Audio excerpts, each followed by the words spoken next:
Olá, pessoal. Na semana passada, a gente estava tratando sobre a ética na pandemia. E nessa semana, então, a proposta é a ética na guerra.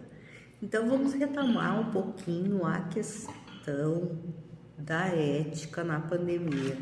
Eu havia já, falado, apontado algumas questões na nossa web, Quem participou da primeira webconferência, eu havia lá apontado alguns tópicos sobre a questão da pandemia, Que eu vou retomar aqui antes da gente entrar na nossa aula propriamente dita dessa semana da ética na guerra, Até porque várias dessas questões, se atravessam, Bom, com relação à pandemia, eu não sei se vocês lembram, qual foi, o primeiro dia, como o professor Evandro questiona, no seu texto, o texto que eu postei para vocês ali no ambiente virtual de aprendizagem, Qual foi o primeiro dia, da pandemia?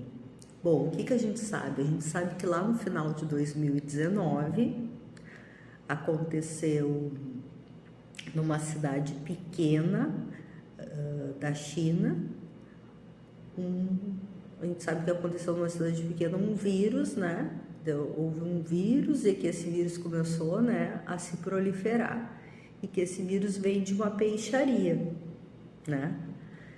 E depois a gente sabe, que esse vírus começou a se proliferar, E por isso, Por isso o nome, Covid-19, A referência de 19 vem lá do final de 2019, Bom, muitas pessoas diziam, que esse vírus ia de suínos, enfim, nós estamos muita coisa durante a pandemia, O que a gente se deparou, com a pandemia? Primeiro, a questão do lockdown, esse direito de ir e vir. Então, questões que a gente fazia, questões corriqueiras, de ir ao trabalho, de ir para a faculdade, frequentar um cinema, ir ao supermercado. Essas questões, elas começaram, a ser cerceadas, A gente não pôde mais, estudar, então algumas aulas começaram a ser à distância. A gente tinha alguns horários específicos, para poder ir ao supermercado, Também teve a restrição de alguns alimentos, Alguns alimentos foram mais difíceis de conseguir, questão da água, Outra questão bastante visível foi a precariedade do sistema de saúde. Então, os profissionais da área da saúde, eles ficaram com um dilema bastante, difícil, que foi lidar, com essa questão de se eu tenho um oxigênio e tenho 5 pessoas, quem é que vai viver e quem é que vai morrer? Então, o utilitarismo, essa corrente utilitarista foi bastante utilizada, no cenário da saúde durante o lockdown, Porque eu tive que estabelecer alguns critérios, E esses critérios, eles acabaram decidindo, quem ia viver e quem ia morrer. E esses critérios, às vezes foram critérios bem diferentes, dos que os profissionais da área da saúde eles estavam acostumados a utilizar, durante um período normal, fora de uma pandemia. A questão da vigilância, Então, o que a gente percebe? Que uma pessoa começa a cuidar a outra para ver se ela está cumprindo o lockdown, se ela está cumprindo os horários que podem, andar pela rua ou não.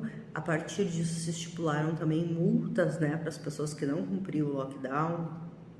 O movimento anti-vac, então o movimento anti-vacina, muito em cima também, da falta de informações, muitas pessoas não queriam tomar vacinas, e aí é importante dizer, que que a gente não pode, ficar obrigando, como era antigamente, a vacinar as pessoas, uma pessoa não pode, está sendo obrigada a ser vacinada, então muita gente, né, acabou sem tomar a vacina.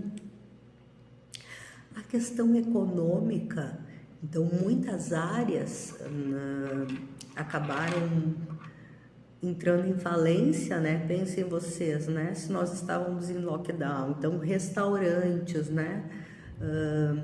Serviços, né? De alimentação e outras áreas também, né? Áreas do comércio, vestuário, enfim, né? Muitas áreas acabaram perdendo muitos clientes e com isso se perdeu muitos empregos. Então a questão econômica foi muito abalada durante a pandemia.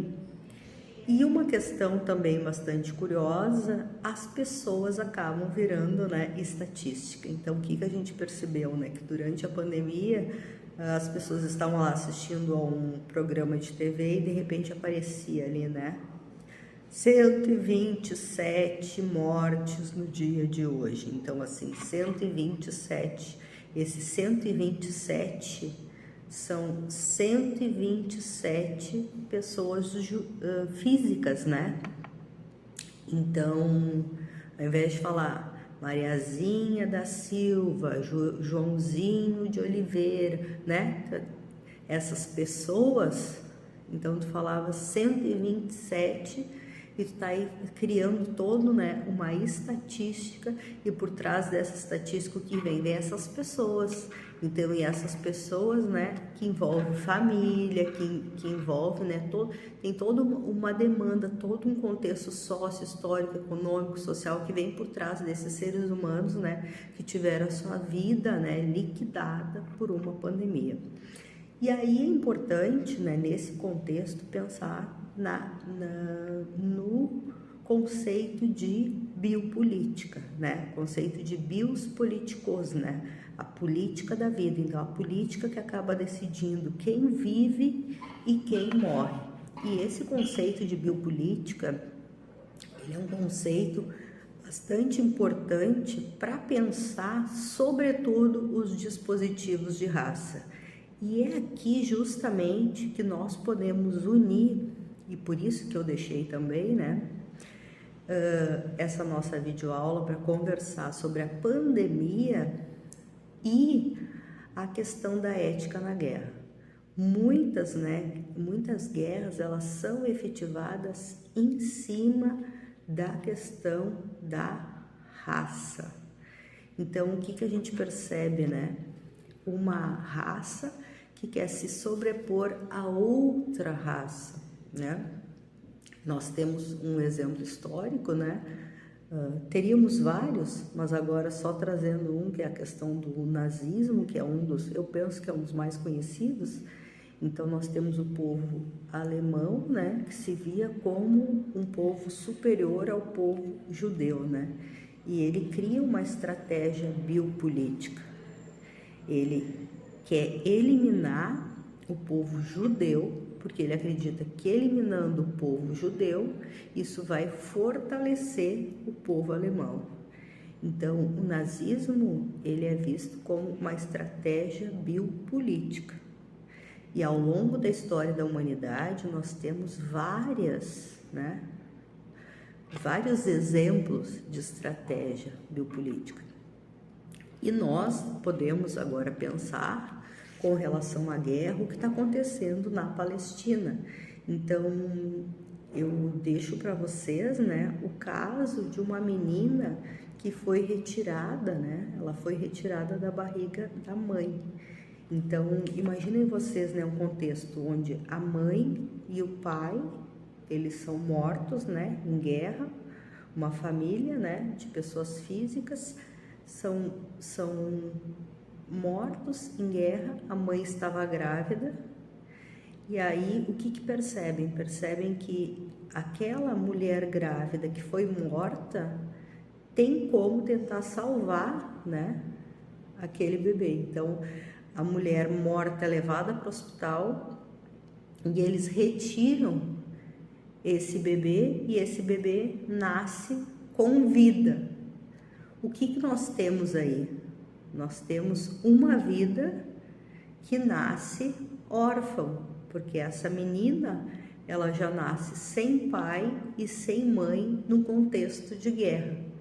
Então, quando a gente pergunta, né, acerca da ética na guerra, a gente precisa questionar, né, questões básicas, né, sobre como funciona, né, o que vem por trás dessa guerra, o que se quer, qual é o vínculo ético, o discurso, né, nesse vínculo ético e político, porque há quanto tempo, né, que a gente está aqui à distância assistindo, né, como telespectador, a guerra, né, que está acontecendo na Palestina, e esse monte de gente, né, esse monte de pessoas, né, essas pessoas físicas, né, que eu digo, né, não são pessoas jurídicas, são pessoas físicas, né, que estão morrendo, né, tem suas vidas findadas em fila para pegar alimentos, né.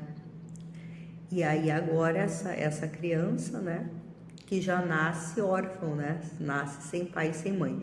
Então, esses contextos nos fazem, né, refletir sobre o que é uma guerra e para que serve uma guerra, né?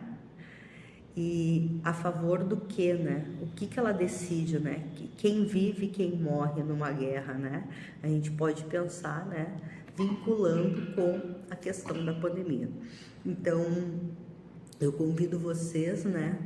A lerem e acompanharem o material que vai ser disponibilizado no nosso ambiente virtual de aprendizagem. Eu desejo a todos vocês ótimos estudos.